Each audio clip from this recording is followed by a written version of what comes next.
السلام علیکم ورحمۃ اللہ وبرکاتہ۔ صبح کا وقت ہے، ہوا میں ٹھنڈک اور آس پاس ایک عجیب سی خاموشی ہے۔ صبح اٹھ کر پہلے میں نماز پڑھنے جا رہا ہوں، کیونکہ دن کی شروعات جب سکون سے ہوتی ہے تو پورا دن بہتر جاتا ہے۔ اس لیے پہلے نماز پڑھیں گے، باقی بات بعد میں ہوگی۔ اب ہم نکلے نماز پڑھ کے، اب یہیں سے تازی روٹی لینے جائیں گے، جس کو کشمیری میں لواس کہتے ہیں۔ شاید ہی یہ روٹی کشمیر سے باہر کہیں اور ملتی ہوگی۔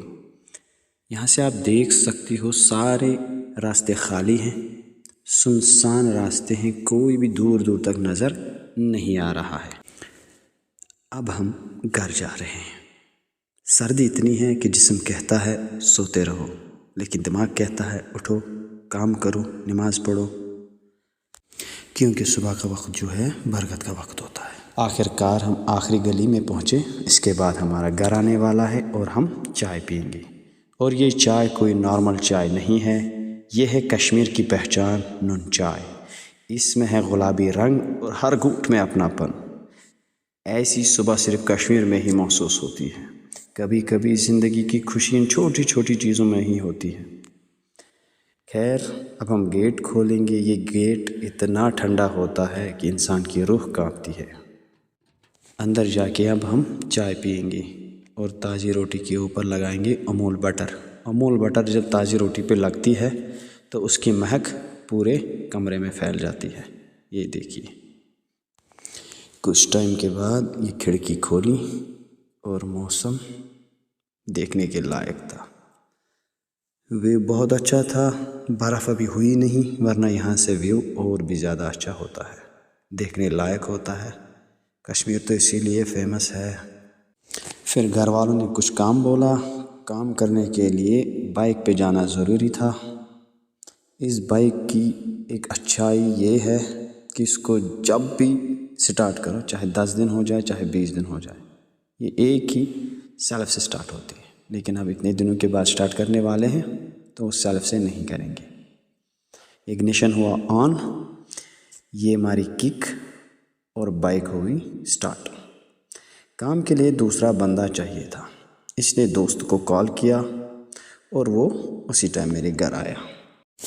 سچ کہا ہے کسی نے، تمہارا دوست تمہارے کام آئے یا نہ آئے، لیکن تمہارے گھر کے کام میں وہ ضرور کام آ جاتا ہے۔ ہمیں جانا تھا دوسرے گاؤں میں اور وہاں سے گیس سلنڈر لانا تھا۔ اس کے لیے مجھے دوسرا بندہ بہت ہی ضروری تھا۔ اور یہاں سے جاتے وقت سورج اس طرح سے چمک رہا تھا جیسے کوئی موتی چمک رہا ہو، اور موسم بھی اتنا اچھا ہو رہا تھا کہ من کر رہا تھا کہ کہیں دور گھومنے چلیں، لیکن سردی بھی اتنی زیادہ تھی کہ کہیں جانے کا من نہیں ہو رہا تھا۔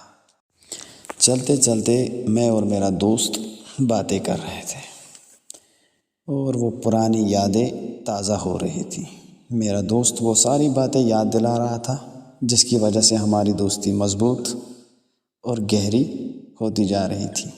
یہاں سے موسم بھی اتنا اچھا ہو رہا تھا کہ آج کا تو دن ہی بن گیا۔ پھر ہم نے اٹھایا سلنڈر اور چلے گھر کی طرف۔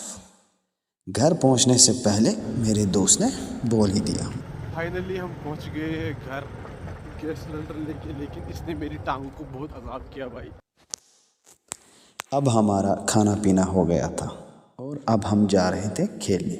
دوست کو گھر سے ہی پک کرنا پڑتا ہے۔